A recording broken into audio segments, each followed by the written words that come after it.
A continuación, tenemos a la doctora Joana Rojas Novoa. Ella es una médica graduada de la Universidad Católica del Ecuador, con un posgrado en hematología realizado en el Hospital Universitario Virgen Macarena Sevilla, en España.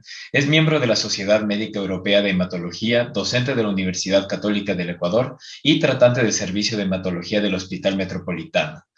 Nos va a ayudar el día de hoy con el tema de anticoagulación y tromboprofilaxis en el paciente severo con diagnóstico de COVID-19. Buenas noches, doctora, ¿nos escucha? Hola, ¿qué tal? Buenas noches. Muchas gracias, Carlos, por la presentación. Primero, agradecerles a todos los organizadores del evento, al comité y a Gaby siempre por pensar en mí en todos estos eventos académicos. ¿Puedo compartir la pantalla ya? Sí, doctora. Ok, perfecto. Bueno, entonces, el tema que me toca hablar ahora un poco a mí es de la anticoagulación y la tromboprofilaxis en pacientes con COVID. No quise solamente hacerlo en pacientes con COVID UCI porque también hay unas consideraciones que se han tenido en las últimas guías que me parecieron importantes también comentarles. Bueno, ningún conflicto de interés. Y la pregunta que comenzó a surgir desde que comenzamos con esta pandemia es si es que la infección por el COVID estaba asociada a un riesgo de trombosis, a que aumente el riesgo de trombosis. Había datos de que el 1.1% de pacientes no críticos presentaban eventos trombóticos y hasta un 69% en algunas series en pacientes que ingresaban a la terapia intensiva tenían eventos trombóticos. Obviamente se tenía que tener en cuenta factores de riesgo adicionales, que era la edad de los pacientes, el género masculino, que hayan tenido antecedentes de enfermedad tromboembólica previa, la obesidad, enfermedades malignas y algún patrón de trombofilia que ya se sepa que los pacientes hayan tenido. Los reportes iniciales de coagulopatía obviamente se dieron en China por el número de casos que comenzaron a ver en este país. Como podemos ver, los pacientes que no sobrevivían tenían valores de dímero de más alto que los sobrevivientes y esto comenzó a cuestionarse de si realmente era un aumento de dímero por inflamación o una respuesta realmente de un efecto trombótico. Como sabemos, la coagulopatía como tal no solamente es trombosis, la coagulopatía abarca tanto la parte hemorrágica como la parte trombótica y comenzábamos a tener mucha coagulopatía de consumo en el COVID. Y esta coagulopatía de consumo nos hacía preguntarnos si era realmente propia del COVID como tal o era la respuesta inflamatoria tan alta que se daba en estos pacientes. Después en Europa comenzaron a salir muchos artículos, muchas series sobre el alto riesgo de trombosis en los pacientes, ya estudios prospectivos, multicéntricos y sobre todo viendo también ya números como que la incidencia de la enfermedad tromboembólica en UCI iba de un 17 a un 70%. Entonces, esto llamó la atención y en pacientes en autopsias se comenzaron a ver varios signos de trombosis muy importantes, como podemos ver en las imágenes que les muestro a continuación. Trombos muy grandes, enfermedad trombótica muy importante en todos los órganos, no solamente a nivel pulmonar. Veíamos que de los pacientes que estaban fuera de la UCI, pacientes tanto hospitalizados en intermedios como pacientes incluso ambulatorios, llegaban a tener hasta un 9.5% de riesgo de desarrollar enfermedad tromboembólica versus un 40% de media en pacientes que estaban ingresados en terapia intensiva. Con esto comenzamos a ver la fisiopatología del incremento del riesgo de enfermedad tromboembólica en el COVID. En primer lugar, obviamente tenemos de la triada de Virchow un aumento de la viscosidad del flujo. La infección también hace que haya un aumento del éstasis y esto por un lado nos puede dar un trombosis. Los pacientes que ingresan al hospital y están inmovilizados por la inmovilización ya tienen un riesgo de trombosis. Si a esto le sumamos realmente cómo actúa el COVID, pues el riesgo llegaba a duplicarse, incluso llegar hasta un 70%. Cuando tenemos el virus que entra en el organismo, tenemos muchísimos mecanismos que, bueno, no los voy a explicar porque seguro ya todos lo sabemos muy bien y además lo hemos estado repitiendo siempre en las charlas, pero es muy importante saber que el endotelio juega aquí un papel muy importante. Cuando tenemos una lesión endotelial por una infección, tenemos una desregulación tanto de plaquetas, monocitos, macrófagos, que van a hacer que tengamos un estado proinflamatorio en todo el endotelio. Como ustedes saben, el modelo celular de la coagulación ya no implica que vaya una cascada, sino que realmente el rato que tenemos una activación endotelial por medio de las plaquetas, ya tenemos un desencadenamiento y una propagación de la inflamación brutal, y esto es lo que nos hace tener un elevado riesgo trombótico. Por eso incluso ahora se está hablando de una inmunotrombosis, como el sistema inmune tan desregularizado llega a hacer que tengamos estos problemas trombóticos. Entonces, aquí, ¿qué es primero? ¿La inmunidad innata o la hemostasia? Entonces, tenemos varios juegos y en realidad no sabemos quién es primero porque no sabemos si al final es la hemostasia la que comienza a hacer que haya una cascada proinflamatoria o la proinflamación que al final también desencadena una actividad hemostática. Entonces, es un círculo vicioso que mientras más inflamación tengo, más trombos tengo, mientras más trombos tengo, más me inflamo y así un círculo vicioso. Entonces, aquí nos surgía la duda de si realmente nosotros tenemos las preguntas, ¿no? Nosotros tenemos que administrar dosis terapéuticas intermedias, profilácticas, empíricamente a pacientes con COVID sin una sospecha de tromboembolia. Entonces, primero tenemos que saber que todos los pacientes, es algo que se llegó después de esta experiencia de más de este año de pandemia, pues que todos los pacientes hospitalizados tienen que recibir tromboprofilaxis. Tromboprofilaxis, no estamos hablando si es que de las dosis intermedias ni de terapéuticas, es una tromboprofilaxis. Y a menos que el riesgo de sangrado supere al de la trombosis. Obviamente, un paciente con COVID que ingresa al hospital con una hemorragia digestiva, no me voy a plantear poner una tromboprofilaxis, pero el 80-85% que ingresa al hospital son candidatos a una tromboprofilaxis. Las heparinas de bajo peso molecular son las recomendadas. Y en caso de que pueda haber una trombocitopenia inducida por heparinas, podemos utilizar Fondeporinux. Es muy importante ajustar las dosis en caso de obesidad o de falla renal. Y en caso de falla renal, también saber que podemos usar apixaban como un inhibidor del anti-10. Últimos artículos nos dejan incluso usar el apixaban en pacientes con diálisis. Entonces, esto como introducción un poco de cómo es que tenemos que nosotros utilizar estos fármacos y realmente plantearnos cómo tenemos que manejar las dosis de la anticoagulación.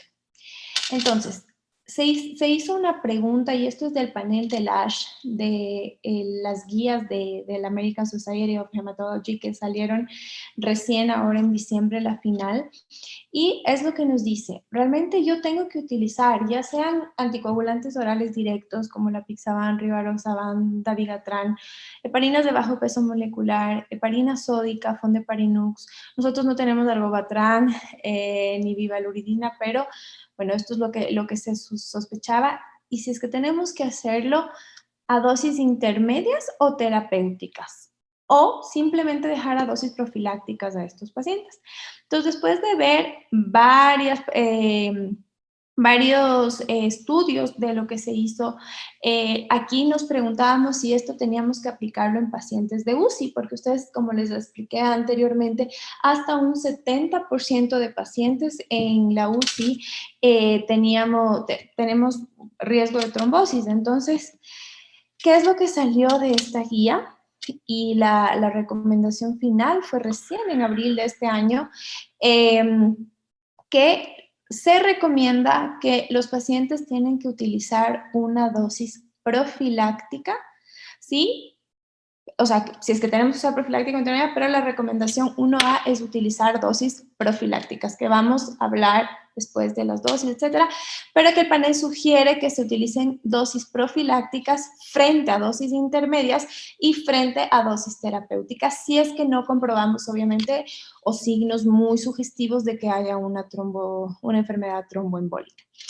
Antes, pues incluso en nuestro consenso, que lo voy a mencionar después, nos quedaba la duda Si a lo mejor en pacientes con un dedímero alto o que iba incrementándose el dedímero o había hipoxia, podíamos considerarlo suficiente como para subir las dosis de anticoagulación, pero en realidad lo que el panel confirma es que es preferible en estos pacientes manejar profilaxia hasta que realmente o se tenga un TAC, un hecho TAC en el que nos diga que tiene un TEP, o que se tenga un ecodoppler en el que veamos un trombo, o que tengamos un ecocardio muy sugestivo de una trombosis, una tromboembolia pulmonar, es preferible dejarle con dosis profilácticas. ¿Por qué? Porque hemos tenido también la experiencia del otro lado y en el Metropolitano nosotros hemos tenido pacientes que no por culpa de la anticoagulación, pero también tenemos pacientes con mucho riesgo de sangrado y pacientes que se pueden ir al otro lado y comenzar a hacer una coagulopatía de consumo bastante difícil de manejar. Entonces, tenemos que tener mucho cuidado en esto y la verdad que después de este tiempo de experiencia, la recomendación es esa, ¿ok? Después nos hacemos la misma pregunta, pero ya no en pacientes críticos, en pacientes con enfermedad aguda que ingresan al hospital, que están con una saturación a veces baja, pero con poco aporte de oxígeno y que van mejorando cada vez más, que no necesitan medidas invasivas ventilatorias. Y en estos pacientes es la misma pregunta. ¿Necesito darles anticoagulación completa, total o solo profiláctica? Y la respuesta es la misma. Pacientes tanto críticos como pacientes intermedios, digámoslo así como nosotros estamos manejando, necesitan anticoagulación para profilaxis, no ni intermedia ni terapéutica. Obviamente tenemos que ir individualizando los casos que vamos a ver a continuación, pero ahora seguimos. Entonces, aquí nos planteamos también cuál es el mejor anticoagulante que vamos a usar, ya que tenemos claro que en el 90% de los pacientes que ingresan vamos a tener que utilizar anticoagulación profiláctica. ¿Cuál es el mejor? ¿Ok? Esto también va a variar mucho de la disponibilidad de los fármacos. No es lo mismo trabajar en un hospital privado, en un hospital público o a lo mejor en un hospital muy alejado de la ciudad en la que no vamos a tener tanta posibilidad de tener fármacos. Entonces, el panel americano como el europeo, la verdad que sugieren y recomiendan que el mejor fármaco es la enoxaparina. ¿Por qué? En una vida media más corta, es más fácil de utilizar. Enoxaparina me refiero aquí en el país porque, bueno, afuera tienen otros tipos de heparinas de bajo peso, pero que es una heparina fácil de utilizar, en la que se puede ajustar muy bien por el peso, en la que podemos calcular realmente el peso adecuado para cada paciente. Entonces, es la que se prefiere. Ahora, tenemos la opción de la heparina sódica, que tiene la desventaja de que a lo mejor es una heparina que nos da más riesgo de presentar trombocitopenia inducida por heparina y que también el hecho de que es más difícil de cargar, etcétera, etcétera. Las dosis también van a variar por el peso, es un poco difícil a veces de calcularlas exactamente, pero bueno, queda dentro de las posibilidades. Y también tenemos pues anticoagulación oral profiláctica. En este caso, puntualmente se ha utilizado mucho, que ahora lo vamos a ver a continuación, si es que realmente valió la pena o no, utilizar anti-10 para altas domiciliarias de estos pacientes. Pero como les digo, el único uso realmente que se ha dado es el apixaban en pacientes con falla renal.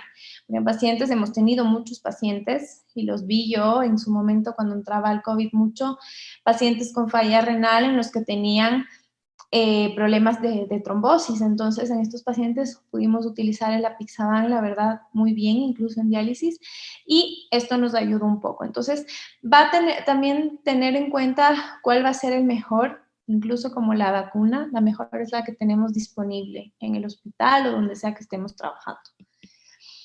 Entonces, la anticoagulación para los pacientes dados de alta con COVID. Aquí surgieron muchas dudas porque al principio estábamos todos con el susto de si está agudamente hospitalizado con el COVID o luego pasa de terapia a la planta y después a la casa, ¿será que tiene algún riesgo? Pues se hicieron muchas preguntas y se hizo mucho seguimiento de esto. Entonces, lo más importante el rato de dar el alta es valorar individualizadamente a cada paciente. No es lo mismo tener un paciente obeso, que sabemos que en la casa no se va a mover, que tuvo mucha comorbilidad durante el COVID, un paciente con trombofilia anterior, que haya tenido otra enfermedad tromboembólica, o con una trombofilia, yo que sé, un déficit de proteína CS, antitrombina, una mutación de Leiden, etcétera. Entonces hay que individualizar. Y también obviamente un paciente que tiene mucho riesgo hemorrágico, también no nos vamos a plantear dejarle con una anticoagulación profiláctica en casa. Entonces, aquí la verdad que el panel también recomienda que se dé una anticoagulación tromboprofiláctica en caso de que haya muy alto riesgo de trombosis y un bajo riesgo de sangrado. Pero en el Action Trial que se hizo, los pacientes de alta estables, por ejemplo, que salían después de, da igual que hayan estado en UCI 20 días o que hayan estado 10 días en el piso, son pacientes que salen estables a la casa sin ningún mayor problema, que hay otros que salen muy mal, que tienen que estar haciendo terapia en casa, que salen con sondas, etcétera, etcétera. Pero los pacientes que salen estables, se les daba rivaroxaban 20 miligramos diarios por 30 días, pero después se demostró que no había ningún beneficio adicional de dar estas dosis extras, más que el beneficio que ya se había ofrecido a este paciente mientras estuvo hospitalizado. Entonces, y aquí también lo importante y lo que hacen mucho énfasis todas las sociedades hematológicas y de trombosis es que hay que insistir a los pacientes sobre los signos de alarma de trombosis. Muchas veces simplemente les decimos, si le duele la pierna, avise. Y en realidad la trombosis no es solo dolor de pierna, obviamente, dolor de pantorrilla, dolor de la pierna, pero hay que explicarles que también dolores de abdomen muy fuertes, súbitos, después de comer sobre todo, sensación de falta de aire, de opresión en el pecho, dolores de cabeza muy fuertes, también son signos de alarma que nos tienen que hacer pensar que el paciente puede estar haciendo algún evento trombótico. Entonces, es importante que al alta no solo le expliquemos al paciente de las medidas de bioseguridad y de higiene, etcétera, sino también es muy importante que dentro del panel de recomendaciones al alta estén los signos de alarma de trombosis. Entonces, hay algunos casos especiales que se presentaban de algunas preguntas que teníamos y era, ¿qué hacer en pacientes que presentan una trombosis, por ejemplo? Y tuvimos algunos casos en los accesos venosos o arteriales o también en los circuitos extracorpóreos a pesar de la anticoagulación profiláctica. En estos pacientes, el uso no está aprobado porque no se hizo un estudio randomizado para saber si estos pacientes toleran o no la anticoagulación, pero parece razonable aumentar un poco la dosis o la intensidad de la anticoagulación. Entonces, en pacientes que estaban con dosis profilácticas, sería importante ir escalando a intermedia o a terapéutica según cómo el paciente vaya respondiendo. Y obviamente dependiendo también del riesgo hemorrágico que tiene. Ahora, hay pacientes que ya vienen anticoagulados cuando ingresan al hospital, ya sea porque tuvieron un evento tromboembólico o por profilaxis secundaria por algún tema, o que tienen, por ejemplo, prevención de accidente cerebrovascular por FAs y tienen COVID. Entonces, hay que tener en cuenta que muchas drogas que se utilizaron en el COVID, por ejemplo, el tocilizumab, que aumentaba la actividad de la enzima del citocromo P450, no se debía usar, por ejemplo, con anti-10 como apixaban y rivaroxaban. También tenemos las heparinas de bajo peso molecular y las heparinas no fraccionadas son mejores, como les decía antes, por su vida media. Entonces, no van a tener mucha interferencia con fármacos y las podemos manejar también las dosis, las horas, etc. Pero en pacientes con válvulas, con SAF, síndrome antifosfolipídico, sí se recomienda que deberían seguir con warfarina y hacer un seguimiento muy estrecho del INR. Entonces, aquí teníamos algunas dudas, incluso yo tuve pacientes en el hospital con SAF que les hicimos un switch a heparina porque de repente el INR comenzó a subir a 8 o a 5 y entonces obviamente el riesgo. Pero si el INR se mantiene en rangos habituales, es preferible mantenerle a la warfarina. Y embarazo, obviamente, siempre heparinas de bajo peso molecular. Entonces, ahora en cuanto a las dosis y un poco más didáctico de lo que tenemos en el país y cómo lo manejamos aquí, Nosotros, bueno, como ustedes lo saben, con todo un grupo hicimos las recomendaciones para el tratamiento hospitalario de la COVID en pacientes adultos. Fue un trabajo, la verdad, muy, muy bonito, duro, cansado, pero la verdad que llegamos entre muchos especialistas de hematología a sentarnos un día, ponernos de acuerdo y a ir un poco viendo cómo podíamos manejar esto como para hacerlo un poco más didáctico. Entonces, las dosis profilácticas de la enoxaparina en pacientes que pesan menos de 40 kilos se les da 20 miligramos de enoxaparina subcutánea cada 24 horas. En cuanto a la dosificación de la enoxa, y antes de que me olvide, es muy importante que todas las enfermeras, porque parece chiste, pero yo creo que sí es importante incluso ahorita hacer una como... como reforzar esto de cómo se tiene que aplicar, etcétera, porque sí hemos tenido varios problemas y lo he hablado tanto aquí como en España de hematomas de pared. Entonces, realmente insistir a cuántos dedos del ombligo se tiene que poner, que es una inyección subcutánea, la manera de poner la aguja de forma vertical. La jeringa viene precargada, no hay que cargar, no hay que hacer nada y ponerle directo, no hacer masajes, etcétera, etcétera. Esto es muy importante y sobre todo tratar de hacerlo alrededor del ombligo y rotando, ya sea sentido horario o antihorario, pero evitar que sea siempre en el mismo lugar, porque la verdad que ya hemos tenido algunos hematomas de rectos y esto hay que tener mucho cuidado. ¿Ok? Pacientes entre 40 y 80 kilos, la recomendación es de 40 miligramos de enoxaparina cada 24 horas. Pacientes de 80 a 100 kilos, 60 miligramos cada 24 horas. Y pacientes sobre los 100 kilos, 40 miligramos de enoxa cada 12 horas. Aquí se recomienda dividirla en 2 dosis. En pacientes con insuficiencia renal, menos de 30 enoxaparina 20 al día, que se puede utilizar, pero ya en datos de pacientes con falla renal importante, pues vamos a ver a continuación. Entonces, en caso de que tengamos alergia a la heparina, que hemos tenido algunos pacientes, o que hagan un HIT, una trombocitopenia inducida por heparina, se tiene que utilizar Fondeparinux. El Fondeparinux es un heparinoide que tiene una buena actividad también anticoagulante y que nos puede ayudar también de cierta manera con estos pacientes. La dosis es de 2.5 miligramos, si es que el aclaramiento es de 50 ml, 1.5 cada 24 si el aclaramiento es de 20 y contraindicado si el aclaramiento es menos de 20. Entonces, aquí en pacientes, como les digo, que tengan un aclaramiento menos de 15, se puede utilizar apixaban a dosis de 2.5 miligramos vía oral 2 veces al día, bueno, dependiendo un poco también del peso del paciente. Las dosis terapéuticas de la enoxa es 1.5 miligramos por kilo de peso cada 24 horas y la más utilizada, pues, 1 miligramo por kilo de peso cada 12 horas. El Fondeparinux también lo podemos utilizar y va a depender un poco del aclaramiento y van las dosis desde 5 hasta 10 miligramos dependiendo del peso del paciente. Actualmente no tenemos Fondeparinux solamente de 2.5 y de 5, pero próximamente vamos a tener de 7.5 también. ¿Okay? Entonces, aquí nosotros hicimos un cuadrito porque la verdad que también nos surgían muchas dudas y esto nos ayudamos mucho del American College de Obstetras, del Royal College de Obstetricia, para llegar un poco a cómo vamos a anticoagular a pacientes en el embarazo. Entonces tenemos varios escenarios también, obviamente, y por ejemplo, en casos positivos, que la paciente está asintomática en su domicilio, que no tiene ninguna cosa, se debería dejar heparinas de bajo peso molecular por 2 semanas.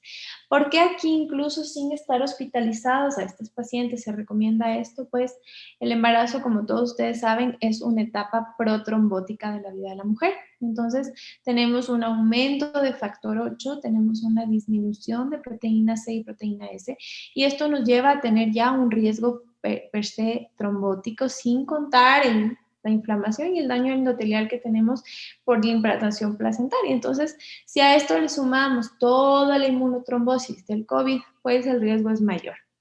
En pacientes moderadas que ya necesiten encamamiento, hospitalización intermedia, la dosis de heparina de bajo peso molecular se tiene que hacer por 2 semanas y hasta 7 días tras la resolución del cuadro. Y si es que haya un ingreso hospitalario del paciente, incluso ya con manejo de UCI, etcétera, sí se requiere dosis profilácticas y dejarle a la paciente mientras esté hospitalizada. Y si es que es en el tercer trimestre, prolongar hasta el parto y valorar si dejarle 6 semanas posparto como una trombofilia. Esto va a depender también mucho de que traiga la paciente consigo, ¿no? Por ejemplo, si hace una preeclampsia, si hace una complicación vascular gestacional, obviamente se tendrá que prolongar la profilaxia hasta 6 semanas, pero a lo mejor si es una persona joven que fue un parto, fue sencillo, con resolución de síntomas, etcétera, nos va a ayudar simplemente dejarle un par de días después del alta. Ahora bien, en el embarazo, yo sí les recomiendo no estar dosificando de dímero porque en el tercer trimestre es normal tener hasta 3.500 de dímero, entonces a veces ya hemos tenido algunos pacientes en los que quitamos ponemos el de dímero y no, ya está trombosada y en realidad es algo propio del embarazo, entonces tratar de no guiarse por el de dímero para hacer diagnóstico, ¿no? Y ahora en el puerperio, pues también va a depender si es que está asintomática, si es que está en encamamiento moderado o si es que está en el ingreso hospitalario. Si es que el COVID ocurre en el puerperio, sí es importante que se prolongue hasta 6 semanas. ¿Por qué? Porque el puerperio incluso es más trombogénico que el embarazo. Entonces, hay más producción de factor 8 de fibrinógeno y tenemos una caída muy importante de la proteína C. Entonces, sí hay que tener en cuenta esto para en estas pacientes. Ahora, algo muy interesante que dieron en el último webinar que estuve sobre trombosis y COVID es que la heparina, hablando de heparina, no de anticoagulantes orales directos, sino de la heparina como tal, que tienen mecanismos extras al de la anticoagulación. Y esto me pareció muy interesante. Uno de esos es que se ha visto que puede reducir la entrada del virus a las host cells. De cierta manera, cuando hay este spike, cuando se tiene heparina, se ha visto que hay una menos entrada del virus al host. Tenemos una reducción de la formación de los traps de neutrófilos, estas como trampas de neutrófilos que se producen en las matrices extracelulares cuando hay una inflamación muy importante, hace que haya mayor desencadenamiento de la trombosis, como les mostré en el cuadro de la fisiopatología inicial. Todo lo que tenga que ver con un aumento de la celularidad y de daño endotelial hace que la trombosis o que el riesgo de trombosis sea mucho mejor. Y también inhibe las heparinasas, y esto también se ha visto que hay una disminución del problema del daño endotelial. Entonces también tenemos este tema de los mecanismos no anticoagulantes, de los anticoagulantes que de cierta manera también nos ayudan. Entonces, sí me parece importante antes de terminar, como le dije a Neidita, mi charla no iba a ser muy prolongada porque creo que viernes a esta hora vamos a quedar dormidos todos, pero sí me parece importante recalcar y los mensajes que hay que llevarse a casa primero es que paciente que ingresa con COVID a un hospital, paciente que tiene que estar con tromboprofilaxis. Obviamente, si es que tiene un riesgo hemorrágico alto, no, pero o sea, casi que es una norma que lo tenemos que hacer. Y hacer un seguimiento exhaustivo de este paciente de controles de plaquetas, de controles de fibrinógeno, de controles de dedímero, no por la trombosis, sino más bien por la coagulopatía que desarrollan estos pacientes. Entonces, es importante mantener eso, saber las dosis a grosso modo de ingresos y tal, y cuando se decida escalar, porque realmente podemos ver que hay ya una trombosis establecida o signos muy directos de la misma, pues en ese momento tratar de o interconsultar, porque hay veces que a lo mejor somos médicos rurales, como oía una pregunta antes, estamos en un hospital de segundo nivel en un pueblito o en algún lado lejano y no sé qué hacer, siempre va a haber algún colega que les pueda ayudar y guiar un poco, pero no quedarse con la duda de qué hago, si escalo o no escalo, cómo están las plaquetas, etcétera. Y antes siempre de anticoagular a un paciente, así se vea lo más normal del mundo, pidan plaquetas, pidan tiempos de coagulación y pidan creatinina. Son normas básicas para iniciar las tromboprofilaxis. Y eso es todo. No sé si, bueno, ahora creo que viene un espacio de preguntas para poder conversar, si es que tienen alguna. Buenas noches, doc. Muchísimas gracias por su exposición, un tema bastante claro e importante, ya que desde antes se sabe el riesgo de trombosis de estos pacientes y tener unas pautas de cómo manejar la tromboprofilaxis viene de bastante ayuda. De primera pregunta, doc, ¿hay algunos pacientes que van a la hospitalización para realizarse algún procedimiento quirúrgico? Y durante los exámenes de ingreso se detecta que han estado infectados con COVID. En estos pacientes a los que se les realiza alguna intervención quirúrgica, ¿hay alguna indicación distinta, alguna consideración adicional en el postquirúrgico para la tromboprofilaxis y la anticoagulación? No, o sea, si tuvieron COVID, ninguna. O sea, tú sigues la pauta de tromboprofilaxis según el tipo de cirugía. Para eso tenemos también la escala de Caprini o de Padua en los clínicos y Caprini un poco más ajustado a los quirúrgicos. Y dependiendo un poco de lo que encontremos y de qué dosis tengamos que dar al paciente, por cuántos días, etcétera, etcétera, va a depender no del COVID como tal, porque él no ingresó por COVID, él ingresó por una cirugía. ¿Ok? Distinta sería la causa de que el paciente obviamente esté con COVID y tengas que operarle. Entonces, estos escenarios son distintos porque si yo estoy con COVID y tengo que estar con tromboprofilaxis y salir de la cirugía y seguir con tromboprofilaxis. Pero si a lo mejor ingresé para hacerme una cirugía que no necesita una tromboprofilaxis, me hice una cirugía facial o yo qué sé, y me resultó que tengo COVID, no, y está hospitalizado, pero no por COVID, entonces no tiene sentido de poner una tromboprofilaxis. Entonces eso también hay que hacer una diferenciación importante ahí. Perfecto. De lo que nos comentaba, que sería prudente o está indicado la tromboprofilaxis en todo paciente intermedio de cuidados, ¿hay alguna indicación en el que se ha indicado el uso de tromboprofilaxis en pacientes ambulatorios, aparte del embarazo que mencionaba con las heparinas de bajo peso molecular?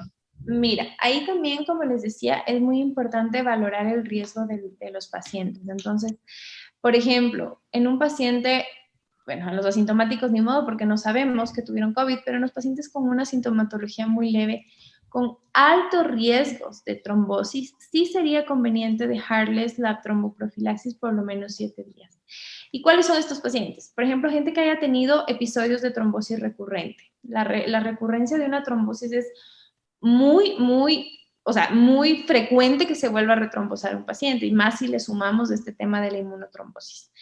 Pacientes con trombosis recurrente, pacientes con trombofilias importantes, como por ejemplo un síndrome antifosfolipídico, que no hayan estado anticoagulados antes, porque hay unos que están, otros que no, pero un síndrome antifosfolipídico sin anticoagulación con anticuerpos sí es un riesgo de que nos haga algún tipo de trombosis, o pacientes con trombofilias importantes, como por ejemplo un déficit de antitrombina 3. O sea, en estos pacientes yo me plantearía dejarles con tromboprofilaxis durante 7 días. Pero de ahí, o sea, porque tengan obesidad, diabetes y tal, tampoco es una indicación. O sea, a estos pacientes hay que explicarles la higiene trombótica que llamamos, de que no estén acostados, que se muevan, etcétera, etcétera. Perfecto. Dentro de todas las recomendaciones de estos ensayos que se han realizado para verificar el riesgo-beneficio entre tromboprofilaxis y el riesgo de una hemorragia como tal, ¿hay alguna escala en especial que se haya utilizado en pacientes de COVID o son las que utilizamos normalmente en pacientes hospitalizados? Verás, se aplicaron varias escalas, estaban tratando de sacar unas escalas específicas para COVID, pero en realidad se sigue utilizando las escalas de alto riesgo, de bajo riesgo para trombosis. Pero en trombosis, por ejemplo, cuando ya se dieron cuenta que todos tienen que estar con tromboprofilaxis los que ingresan, o sea, te da igual utilizar una escala de riesgo trombótico porque sabes que el paciente va a ingresar. La escala te sirve para el alta, si es que tengo que dejarlo o no con anticoagulación por la escala que tengo alta de riesgo de trombosis.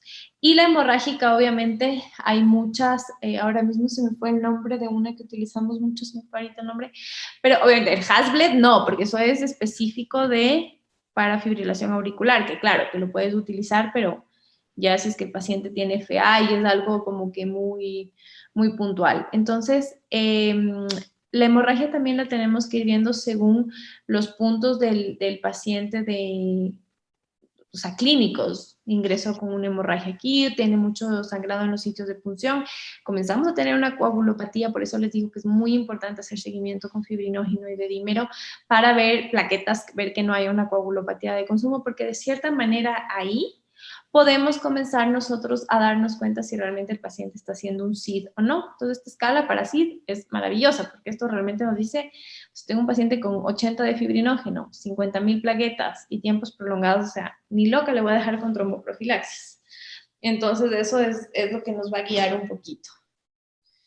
Listo. Y como última pregunta del foro nos han puesto, en estos pacientes, por ejemplo, que llevan utilizando warfarina por una prótesis valvular, algún cuadro como esto, ¿hay alguna diferencia en los rangos de INR que debemos manejar en laboratorio si es que tiene COVID o manejamos los mismos? Los mismos, exactamente los mismos.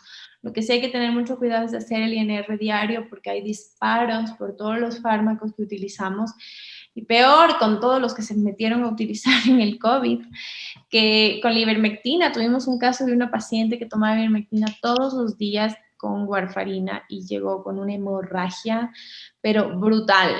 Entonces, claro, porque comienza a inhibirse y la warfarina se disparó. Entonces, en estos pacientes lo importante es primero recomendarles que por Dios, si es que se están tomando algo, avisen, y si están hospitalizados, si se les puede mantener con la warfarina, se les deja. Yo a muchos pacientes míos les dejo, pero el rato que comienzas a tener variaciones, tanto para arriba, que es más frecuente que para abajo, en estos pacientes sí es importante hacer un cambio a enoxa, que por último le va a prevenir más de que se nos sube el INR, ¿no? Perfecto, doctora. Otra vez, muchísimas gracias por su exposición. En verdad, esperamos tenerla con nosotros en otra ocasión y muy buenas noches.